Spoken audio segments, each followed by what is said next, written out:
aujourd'hui, l'usage d'Internet, des jeux vidéo, il est vraiment omniprésent, puisqu'il est sur tout support. C'est-à-dire qu'effectivement, avant, pour pouvoir faire un jeu vidéo, ou pour pouvoir envoyer un mail, ou être sur un réseau, il fallait être devant l'ordinateur familial. Et du coup, il pouvait y avoir un contrôle familial avec l'ordinateur au milieu du salon qui trônait et les parents qui pouvaient savoir qui était devant l'ordinateur. À l'heure actuelle, avec notamment le smartphone qui est dans la poche des ados, bien souvent acheté par les parents eux-mêmes pour garder un lien, pour savoir où ils sont, ce qui traduit plus souvent une angoisse parentale que le désir des adolescents. On voit que comme cet objet-là est tout le temps présent avec les adolescents, forcément, aucun adolescent n'est indemne de ça. Une image pornographique ou par un souci quelconque, pas forcément grave, mais en tout cas par la confrontation à la sexualité ou à de la violence sur Internet. Il faut avoir en tête effectivement que ce sont les jeunes adolescents qui consomment le plus intensément le matériel pornographique et que ça correspond à une phase d'éveil de la puberté, aussi à une transformation physiologique, hormonale. Et donc on sent que finalement ça répond aussi à un besoin qu'ils ont de questionner et de trouver des réponses à tout ça. Lorsque un enfant accède à du matériel pornographique trop jeune et de manière récurrente, cela peut avoir un effet d'effraction traumatique qui va finalement faire que, à l'adolescence, lorsque la puberté émerge, eh bien, le vécu de la sexualité va réactiver ces traces traumatiques et va précipiter des situations de reproduction de ce qu'ils ont vu. Et moi, je rencontre beaucoup d'adolescents qui me disent avoir voulu faire comme ils ont vu dans les films qu'ils ont regardés. À l'heure actuelle, on peut imaginer qu'il y a 3 types de rencontres de la sexualité pour les adolescents et une où on va retrouver des enfants. La première qui serait une rencontre plutôt passive, c'est-à-dire une rencontre fortuite où l'enfant ou l'adolescent n'a pas fait exprès de tomber sur une image pornographique. Et là, on peut penser à toute la publicité qui nous entoure actuellement, qui parfois peut ne pas nous choquer en tant qu'adultes, mais qui peut choquer un enfant ou un adolescent de voir un corps nu, même sans être dans une position ou une mise en scène pornographique, ça peut choquer. Donc on peut avoir toutes ces situations-là, les spams qui peuvent faire émerger des images sexuelles alors que l'enfant est petit et ne s'y attend pas du tout. On peut avoir un second type de rencontre qui est plutôt la rencontre où l'adolescent va de lui-même rechercher avec quelque chose d'acteur, où l'adolescent va vouloir connaître des choses sur la sexualité, ce qui est plutôt normal à cette période-là, puisque le corps se transforme, qu'au niveau psychique, la question des liens, des relations aux autres va se modifier du fait des transformations corporelles et de l'accès à la puberté. Et donc les adolescents, comme ils peuvent aller poser des questions à certaines personnes de leur entourage, peuvent aussi aller chercher des informations de façon plus anonyme, plus invisible, sur Internet. Donc ça, c'est le second type de rencontre. Et enfin, le troisième type, on est là à un degré qui va être plus inquiétant, où on va avoir davantage de troubles qui peuvent apparaître. C'est quand les adolescents ne sont plus spectateurs de la sexualité sur Internet, mais vont produire eux-mêmes de la sexualité. C'est-à-dire qu'ils ne consomment plus, mais ils sont eux-mêmes les acteurs en se mettant en scène, par exemple, ou en diffusant des photos d'eux dénudés, des images compromettantes, qui peuvent être à certains moments soit des images prises réellement dans la réalité, ce qui pose la question des scènes sexuelles réelles, parfois chez des très jeunes, soit des images qui sont des images issues de montages, photos ou montage vidéo, où là on peut tout recréer.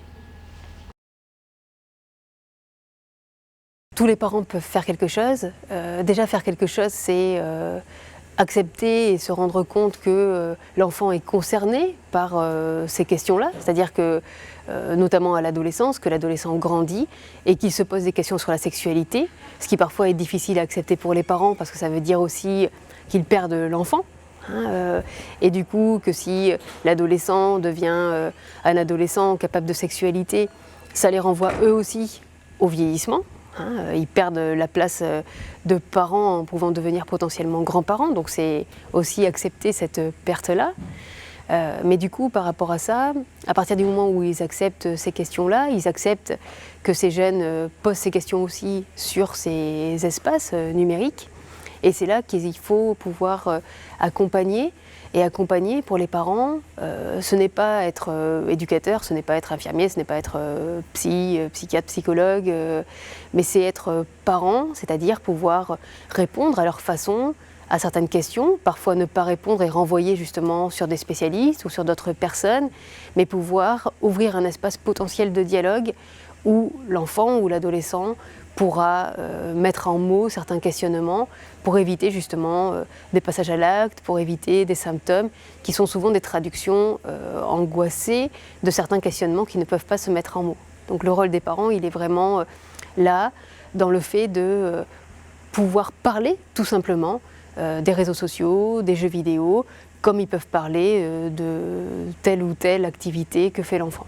Donc on est vraiment dans quelque chose qui remet du lien aussi face à des situations familiales où parfois les parents se plaignent d'un enfant ou d'un adolescent qui reste rivé à son écran, qui ne sort pas de sa chambre. Mais souvent on se rend compte que les parents ne questionnent pas du tout sur ce que fait ce jeune face à son écran, alors qu'il y a beaucoup de choses qui peuvent se déployer. La sexualité est un sujet, un thème difficile à aborder à l'adolescence, mais il ne s'agit pas de parler de la sexualité et à nouveau d'exciter toute la petite tribu, mais plutôt d'avoir des temps de conversation. On sait effectivement, à travers les travaux de sociologie, que le temps de conversation dans la vie familiale a diminué de 60% en près de 40 ans. C'est-à-dire qu'en fait, le temps qu'on accorde à ces échanges est réduit. Et c'est là où finalement on se rend compte que peut-être il y a de la part des adultes une défaillance potentielle. Il ne s'agit pas de parler comme des spécialistes des thèmes de l'adolescence, mais simplement d'être ouvert et disponible à la discussion et à les conversations. Une des manières de faire de la prévention, c'est de pouvoir aussi avoir des lieux de parole, des temps de disponibilité qui permet aussi que la sexualité se parle autrement que dans la cachette et dans le secret de l'accès à un matériel pornographique.